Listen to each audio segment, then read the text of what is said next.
श्रीरामाष्टकम् भजे विशेषसुन्दरं समस्तपापखण्डनं स्वभक्तचित्तरञ्जनं सदैव राममद्वयम्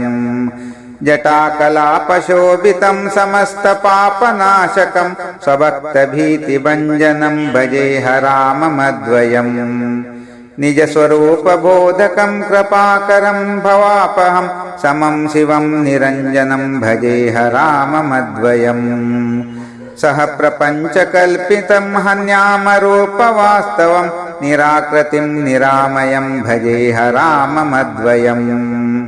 निष्प्रपञ्चनिर्विकल्पनिर्मलं निरामयं चिदेकरूपसन्ततं भजेह राममद्वयम्